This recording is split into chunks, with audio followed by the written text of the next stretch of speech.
여러분, 솔직하게 가슴에 손을 얹고 대답해 보십시오. 나는 머리가 나빠서 부자가 못 된다.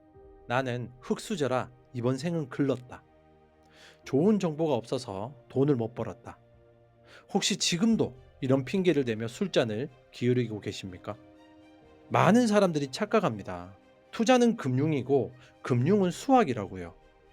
그래서 복잡한 차트를 분석하고 재무제표를 뜯어보고 IQ가 높아야만 부자가 될 수 있다고 믿습니다. 그런데 말입니다. 만약 그게 사실이라면 왜 천재적인 수학자들이 펀드 매니저를 하다가 파산하고 왜 노벨 경제학상을 받은 교수들이 만든 헤지펀드가 하루아침에 공중분해될까요? 금융은 수학이 아닙니다. 금융은 심리학입니다. 돈은 엑셀 시트 위에서 움직이는 것이 아니라 인간의 탐욕과 공포가 뒤섞인 식탁 위에서 움직입니다. 오늘 제가 들려드릴 이야기는 여러분의 고정관념을 산산조각 낼 겁니다. 윌스트리트의 엘리트 금융 임원이 파산할 때 시골의 주유소 청소부는 어떻게 100억 자산가가 되었는지 그 기가 막힌 진실을 알게 된다면 여러분은 더 이상 돈이 없다는 핑계를 대지 못하게 될 겁니다. 오늘 이 영상은 부의 추월 차선을 타는 내비게이션이 그리고 50대 이상에게는 평생 모은 자산을 지키는 철옹성이 될 것입니다. 준비되셨습니까? 자본주의의 진짜 얼굴을 마주할 시간입니다. 반갑습니다. 여러분의 꿈속에 들어가 함께 억지로 걷게 만드는 꿈을 걷는 자입니다. 돈의 심리학의 저자 모건 하우절은 우리에게 충격적인 두 남자의 이야기를 들려주며 시작합니다. 이 이야기는 100% 실화입니다. 첫 번째 남자는 로널드 리드입니다. 그는 미국 버몬트주의 아주 평범한 시골 사람이었습니다. 고등학교만 졸업했고 25년 동안 주유소에서 자동차를 수리했으며 그 후 17년 동안은 백화점 청소부로 일했습니다. 그가 92세로 세상을 떠날 때 전 미국이 발칵 뒤집혔습니다. 이 허름한 옷을 입고 다니던 청소부 할아버지의 유산이 무려 800만 달러, 당시 환율로 약 90억 원이 넘었기 때문입니다. 로또에 당첨됐냐고요? 아닙니다. 그는 매달 얼마 되지 않는 월급을 쪼개서 우량주 주식을 샀고 그것을 죽을 때까지 단 한 번도 팔지 않고 기다렸을 뿐입니다. 그게 전부거든요. 두 번째 남자는 리처드 푸스콘입니다. 그는 로널드 리드와는 정반대의 삶을 살았습니다. 하버드 MBA를 졸업하고 메릴 린치의 임원까지 지낸 금융천재였습니다.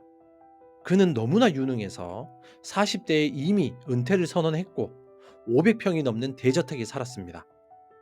하지만 2008년 금융위기가 터졌을 때 그는 파산했습니다. 무리한 레버리지, 즉 빚투자와 탐욕 때문이었습니다. 법원은 그의 대저택과 고급 자동차를 압류했고 그는 빈털터리가 되었습니다. 여러분, 이 두 사람의 차이는 무엇입니까? 지식, IQ, 학벌? 리처드 푸스콘이 로널드 리드보다 금융 지식이 100배는 더 많았을 겁니다. 하지만 결과는 청소부의 승리였습니다. 이것이 바로 돈의 심리학입니다. 돈을 다루는 데 있어서는 여러분이 무엇을 아느냐보다 어떻게 행동하느냐가 훨씬 더 중요합니다. 주식 차트를 볼 줄 모른다고요? 괜찮습니다. 하지만 인내심이 없다면 여러분은 절대 부자가 될 수 없습니다. 세계 최고의 부자 워런 버핏을 모르는 분은 없을 겁니다. 서점에는 워런 버핏의 투자법을 다룬 책이 수천 권 쌓여 있습니다. 저평가된 주식을 사라. 가치 투자를 하라. 하지만 모건 하우절은 말합니다. 사람들이 놓치고 있는 진짜 비밀은 따로 있다고요. 워런 버핏의 현재 자산은 약 1000억 달러가 넘습니다. 책 집필 당시에는 845억 달러 기준입니다. 그런데 놀라지 마십시오. 그 자산의 99% 이상은 그가 50세에 넘은 뒤에 만들어졌습니다. 더 정확히 말하면 845억 달러 중 815억 달러는 그가 65세가 넘어서 즉 노인 우대 승차권을 받을 나이가 되어 생긴 돈입니다. 버핏은 10살 때부터 투자를 시작했죠. 지금 그의 나이 90대입니다. 무려 80년 동안의 복리 효과를 누린 겁니다. 만약 버핏이 30대에 투자를 시작해서 60대에 은퇴했다면 그의 재산은 지금의 0.1%도 안 됐을 겁니다. 우리가 아는 워렌 버핏은 존재하지 않았겠죠. 이것이 바로 복리의 마법입니다. 복리는 직관적이지 않습니다. 우리의 뇌는 선형적인 것에 익숙해서 기하급수적인 것을 상상하지 못합니다. 초기에는 변화가 없어 보입니다. 지루하죠. 그리고 답답합니다. 그래서 20대, 30대 여러분이 코인 단타에 손을 대고 테마주에 뛰어듭니다. 빨리 부자가 되고 싶으니까요. 하지만 기억하십시오. 빨리 부자가 되는 방법은 늦게 부자가 되는 것이다. 시간을 내 편으로 만드는 사람을 이길 수 있는 기술은 세상에 없습니다. 버핏의 기술은 종목 선정이 아니라 오래 버티기였습니다. 이 책에서 제가 가장 집중하게 읽은 챕터이자 여러분이 반드시 뼛속에 새겨야 할 문장입니다. 부자가 되는 것과 부자로 남는 것은 전혀 다른 별개의 능력이다. 부자가 되려면 리스크를 감수해야 합니다. 공격적이어야 하고 낙관적이어야 합니다. 사업을 벌이고 투자를 해야 하죠. 하지만 부자로 남으려면 정반대의 능력이 필요합니다.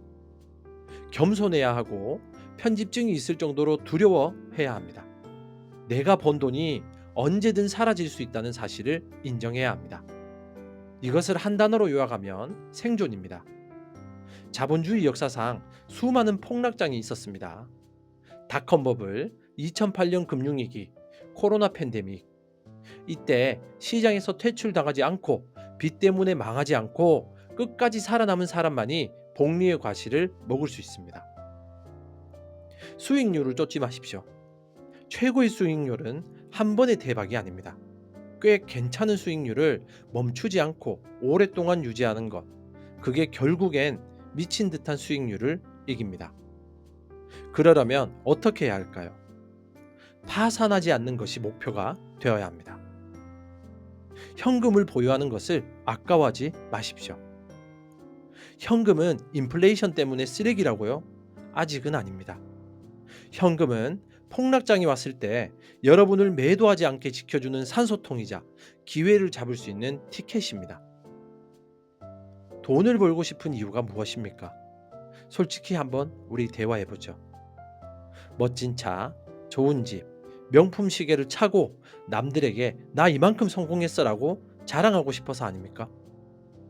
모건 하우절은 이것을 자동차 속의 남자 역설이라고 부릅니다. 여러분이 길을 가다 페라리를 봅니다. 여러분은 운전자를 보며 와, 저 사람 멋지다. 나도 저 사람처럼 되고 싶다 라고 생각하나요? 아닙니다. 여러분은 오직 차만 봅니다. 와, 페라리다. 내가 저 차를 몰면 사람들이 날 다 쳐다보겠지라고 생각합니다. 대부분은 운전자가 누구인지도 관심 없습니다. 이게 무슨 뜻일까요? 여러분은 남들의 존경과 칭찬을 얻기 위해 돈을 쓰지만 정작 남들은 여러분의 물건에만 관심이 있을 뿐 여러분에게는 관심이 없다는 겁니다. 그들은 그 물건을 통해 자신이 칭찬받는 상상만 할 뿐입니다.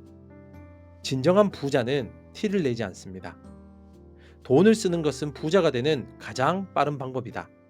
단, 돈을 덜 가진 부자가 되는 방법이다. 부를 과시하는 데 돈을 쓰면 당연히 부는 줄어듭니다. 진짜 부는 눈에 보이지 않습니다. 부는 아직 쓰지 않은 소득입니다. 나중에 무언가를 하기 위해 통장에 잠들어 있는 옵션입니다.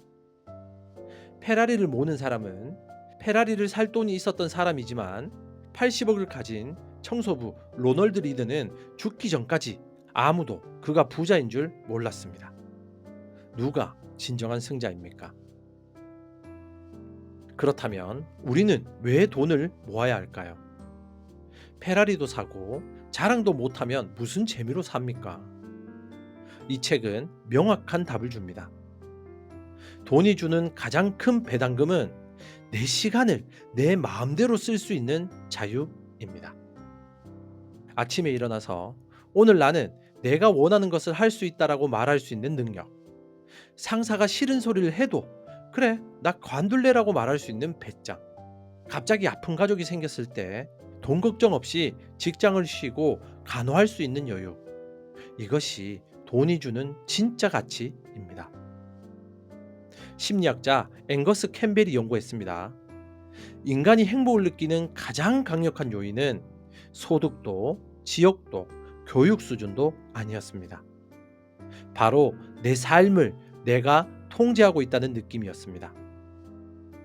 연봉 5억을 받지만 새벽 3시까지 잠도 못 자고 일에 끌려다니는 사람보다 연봉 5천만 원이지만 저녁에 가족과 산책할 수 있는 사람이 훨씬 더 행복할 수 있다는 겁니다. 2030 여러분, 파이어족을 꿈꾸십니까?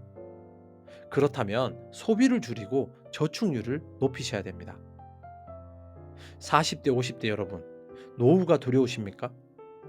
남들에게 보여주기 위한 체면칠의 비용을 삭감하고 내 시간의 자유를 위한 독립자금을 지키십시오. 물건을 사는 기쁨은 금방 사라지지만 자유가 주는 기쁨은 영원합니다. 마지막으로 투자에 대한 마인드셋을 설명드리겠습니다. 주식시장이 폭락하면 사람들은 패닉에 빠집니다. 내가 뭔가 잘못했나? 시장이 망가졌나? 그리고 손해를 보며 마치 벌금을 낸 것처럼 억울해합니다. 하지만 모건 하우절은 말합니다. 변동성은 벌금이 아니라 입장료다. 디즈니랜드에 가서 즐겁게 놀려면 비싼 입장료를 내야 하죠. 공짜로 들어갈 순 없습니다. 주식시장에서 장기적으로 큰 수익, 즉 디즈니랜드의 즐거움을 얻으려면 가끔 찾아오는 폭락과 공포, 즉 입장료를 지불해야 합니다. 주가가 30% 빠졌습니까? 아, 내가 부자가 되기 위한 입장료를 내고 있구나라고 생각하셔야 됩니다. 세상에 공짜 점심은 없습니다. 리스크 없는 수익은 사기입니다. 그 고통을 견디는 대가를 지불했기 때문에 시장은 여러분들에게 수익이라는 보상을 주는 겁니다. 이 사실을 깨닫는 순간 여러분은 폭락장에서도 웃으며 잠들 수 있습니다. 사랑하는 구독자 여러분, 그리고 돈의 노예가 아닌 주인이 되고자 하는 여러분, 오늘 우리는 돈의 심리학을 통해 부의 본질을 꿰뚫어 보았습니다. 부자가 되는 길은 IQ 180의 천재가 되는 길이 아닙니다. 자신의 감정을 통제하고 지루함을 견디며 남들에게 보여주기 위한 껍데기 소비를 멈추는 태도를 갖추는 길입니다. 로널드 리드처럼 사십시오. 남들의 시선 따위는 무시하고 묵묵히 나만의 자산을 쌓으세요. 리처드 푸스콘처럼 되지 마십시오. 탐욕에 눈이 멀어 자신이 감당할 수 없는 빚을 지고 가진 모든 것을 잃지 마십시오. 오늘 당장 할 수 있는 일을 제안합니다. 여러분의 가계표를 펴십시오. 그리고 항목 하나를 체크하세요. 이건 내가 원해서 산 건가? 남들에게 보여주려고 산 건가? 그 지출 하나를 줄여서 S&P 500 인덱스 펀드나 우량주를 단 한 주라도 사십시오. 그 지루한 인내가 여러분을 10년 뒤에 웃게 만들 것입니다. 돈은 감정이다. 이 사실을 잊지 않는다면 여러분은 반드시 부자가 될 것입니다. 오늘의 이야기가 여러분의 지갑뿐만이 아니라 마음속 부자의 그릇을 키우는 계기가 되었기를 바랍니다. 저 꿈을 걷는 자는 여러분의 경제적 자유를 얻어 진정한 삶의 주인이 되는 그날까지 가장 현실적이고 뼈있는 조언으로 함께하겠습니다. 지금까지 당신의 꿈 곁에서 함께 조용히 걷는 꿈을 걷는 자였습니다. 감사합니다.